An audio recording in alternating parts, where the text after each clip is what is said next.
They call him the Hatter. His face is only a rumor, his body an urban legend, but his invitations are always clear. Once an invitation arrives, he will be waiting, likely with a knowing smile and lashing tongue. Marcus was an unexceptional man. He worked 8 hours a day in some indistinct office, pushing numbers, balancing accounts, and taking phone calls. He kept to himself, preferring to spend his evenings alone, sinking into a good book rather than the reveries of bars and nightclubs. Though he had his eyes set on Janet from accounting, Marcus seldom spoke with her, and their relationship was best described as accidental. Ever a creature of habit, Marcus was a predictable man, always living under an invisibly ticking clock. He would wake up every morning at 6:30 a.m., never sleeping a minute under or over. He would shave, shower, and cook a simple breakfast of faintly buttered rye toast and coffee, 2 slices on his plate, 2 sugars in his coffee, and Marcus was ready to go. He drove to work, clocking in, and stayed in the same place for 8 hours, leaving only to eat lunch or use the bathroom. Sometimes his co-workers would drop in for casual conversation, but this happened with increasing rarity. He'd drive home, change into his pajamas, and cook a simple meal of meat and potatoes, and some greenery if he felt adventurous. For him, excitement and color came through carrots and peas. Then, at exactly 11 p.m., Marcus went to sleep. Never to rise until the next morning, Marcus was boring, and he liked it that way. The Hatter had other plans. After a gray day at work, Marcus was ready for some new reading material. Perhaps his issue of Reader's Digest had arrived, or perhaps his family had sent him an early Christmas card. He needed some entertainment, and with a brisk walk, approached his mailbox. Sure enough, a pile of letters waited for him, and like a vulture with an infinity for milk toast, Marcus scooped these up, taking care to conceal his treasures from the pouring rain. Dripping and dashing, he gingerly slammed the door shut, unceremoniously tossing his coat over a nearby chair. Sadly, it seemed Marcus would be met with disappointment this evening. Instead of his favorite magazine or warm greetings, he found bills, advertisements, and one pamphlet about his local congressman several months too early. In the hopes he had missed something, he flipped through the stack again and again, only to be met in vain. Then he heard the faint swish of a letter landing on the floor. The Hatter was terribly fond of grand gestures, and the invitations to his parties are always carefully hidden. Whether hidden with care or in plain sight, he made sure his potential guests always found their letter in time, and Marcus was no exception. He had been watching Marcus, and eagerly awaited his response. The letter was small, no larger than a Christmas card. It was addressed to Marcus in clear, elaborate cursive, and the return address was his own home. This was the Hatter's way for both the destination and the starting point to come together in his plans. Perhaps placing the letter back in his mail can drive off his eye. Perhaps it is another one of the Hatter's games, silently mocking his prey that there is no escape. Either way, Marcus opened the letter. It offered no resistance. It longed to be open. Inside he found a simple card, embroidered with shades of red and gold lettering. He saw a shine of gold script on both sides and casually turned the invitation over. The reverse side held a date and time, April 14th, 2:31 p.m. Curiously, he glanced at the other side, and there it was, in bold print. You should sit. This phrase is the Hatter's invitation. It is a simple command, no more threatening than asking to continue breathing, but to follow the instruction is to answer the Hatter's call, and many fall prey into his gentle trap. Marcus knew no better, and sat down, pondering the strange letter. A single footstep echoed behind him. Perhaps I cup of tea would calm him down. Was he nervous? No, strangely not. He had forgotten his movement to the kitchen, a momentary amnesia as he brewed a steaming pot of Earl Grey. As the moist aroma wafted through the room, he felt an intense relaxation. He could hear the faint bubbling amidst the silence of his home, and with each pop an excitement overtook him. Perhaps I've been too hasty, he thought to himself. I hardly give my co-workers the time of day. The gentle flow of hot tea pouring into his mug brought feelings of joyous guilt, and unfamiliar thoughts flew into Marcus's head. I should read it out to them. After all, what's the harm in a new friend? A silent sip, and a beaming smile crossed his face. In some dark place, the Hatter returned the gesture.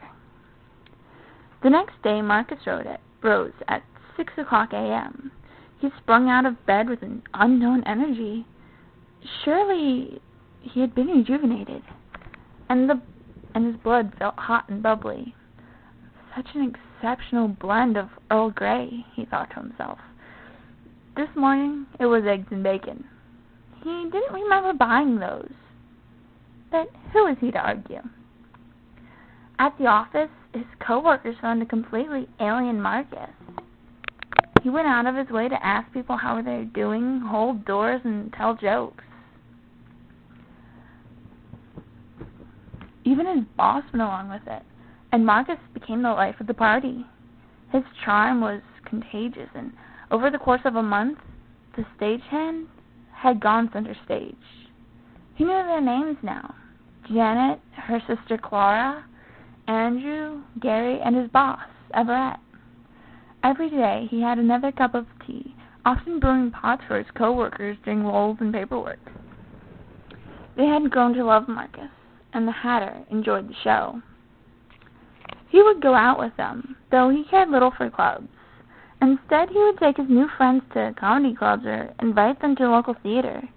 He showed them culture, and for some reason unknown, they loved it. All the while, the burning feeling flowed through his veins. One day, Marcus realized something dire. Despite his new friends, he had never invited them to his home. Even Janet had never seen his home, and no one seemed to notice but him. He knew he had to rectify this. During their lunch break, he proposed a classy gathering of olden times, a tea party. His infectious charm did the work for him, and all his friends agreed to such a lovely gesture. And so, on April 14th, 2:31 p.m., 5 guests stepped through the door, and 6 pairs of footsteps echoed through his home. With grand gestures and elaborate table set, Marcus greeted them. The smile on his face was as broad as always. Ever the gentleman, he offered Janet a seat before all else, and she beamed at how lucky she was.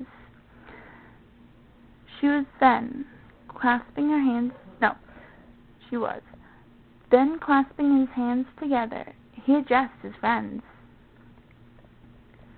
You should sit. As they obeyed, they were gone. No longer were they Marcus, nor Janet, nor any of their friends. There was only the Hatter, and he had waited so long for this entertainment. Suddenly, Marcus' grin widened to sickening proportions, and the guests followed suit. Janet's sister had come along, and the guests sat at the dinner table. She placed herself on the table, lying back and sighing. They looked on hungry, and the Hatter deemed that they should say their prayers before their meal. Then, her forks and knives dug into her, severing raw flesh and spurting blood. Their gory meal continued, and it devolved into a frenzy, with guests forsaking their utensils and biting at her. They shredded her like wild animals, bits of flesh and blood caking onto their fine dresses and teeth. As she was devoured, they all smiled, including the remains of her sister, as an unnatural force kept her alive until the Hatter deemed she had suffered enough. Her mind trapped helplessly and silently, screaming within her own body. You may die now. As she had her moment to scream, Marcus bit down on her throat. Her shrieking devolved into a gurgle. Janet scooped up a severed finger, placing it into her mouth. With inhuman strength, she chewed and swallowed, stifling a giggle. Clara's face inhumanly twisted back into a grin, cracking bone and holding too wide. She was the Hatter's now. Yet the Hatter's party was far from over, and the guests were ready for his party games. While Marcus escorted their boss into the kitchen, Janet pounced on Gary, her hands on his throat. She viciously slammed his skull into the floor, holding him down, though they all knew it was already too late. His face drained, Janet slowly eased a fork into each of his eyes. Gore and white slime oozing and pouring down his cheeks. All the while, Andrew observed, clapping his hands excitedly. Marcus offered his boss a cup of tea, still stuffed and dripping with the blood of Janet's sister. Against his will, he smiled. That would be ever so lovely, he said. He clawed and scraped the inside of his skull. Please, God, let me go. Let me out. Help me. His screams echoed inside, but not a sound could escape. A prisoner in his own mind. Perhaps Marcus could hear his plight, perhaps not. Either way, he set the kettle on the oven and switched the burner on. As blue flames lapped the no, don't do this teapot, Marcus reached for his meat cleaver. As a man who regularly dined on meat, just let me go, please, and potatoes nightly. His tools for cleaving flesh were remarkably advanced.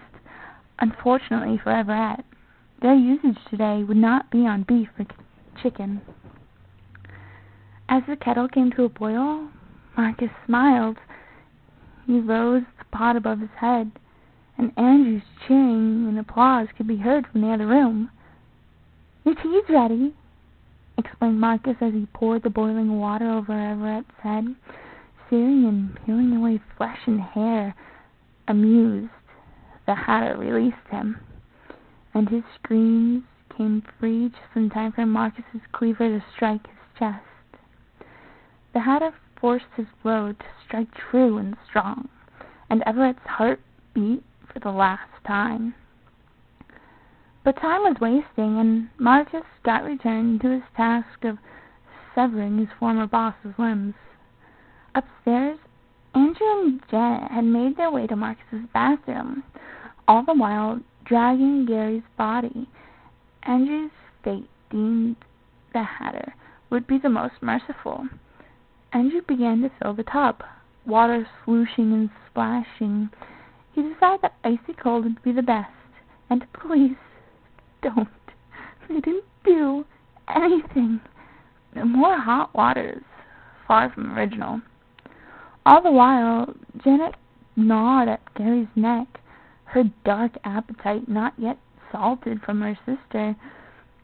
From below, Marcus shouted up, Janet, you almost done up there. She cupped her hands, glancing out into the hall. Yes, I shouldn't be more than a minute.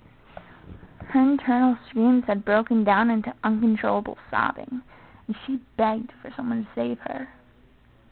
Only the Hatter heard. With the tub full of frigid water, Andrew smiled externally. He knew his fate. And look away, for God's sake. Look away. Their terrible host was not yet satisfied. Andrew plunged his head beneath the icy water, and the Hatter released him just in time for Janet's hands to force him further in, pressing his face against the bathtub surface. Arctic waters rushed into his lungs, and each painful gasp only brought more flowing in. Violent bubbles danced under the water surface, and Janet's lips ran red with ruby droplets. Andrew's screams were a little more than a humming whisper, and he heard, "Don't do it, please," the same whispering command that damned Clara. "You may die now." His crumpled body draped onto the tub. Janet left the two bodies behind, making her way downstairs. Marcus was waiting, holding the same teapot he had seared Everett's flesh with only minutes before. She smiled, giving a curtsy. "Oh, Marcus, this is such a lovely party." He just kept beaming, raising the pot high before striking Janet's head with it. She fell to the ground, and Marcus loomed over her. He hit her again and again, until the pot could take no more cast iron. "For God's sake, someone help!" Crumpled from the repeated impacts, a terrible strength poured through Marcus. Rearing down, he kissed what remained of Janet's head gently, and then the Hatter released him. Regaining control of his body, Marcus gripped Janet's hands, holding them one last time. He collapsed into quiet sobs, praying to no one in particular, for this just to be some awful dream. He wanted to wake up at 6:30 a.m., sit 8 hours in his cubicle, and know none of them. He just wanted them to be safe again. Marcus felt a hand slowly rest on his shoulder, and the Hatter's invitation came again, like the original letter. It could come from anywhere, and it would always find a way to reach its intended recipient. Such as this story. You should sit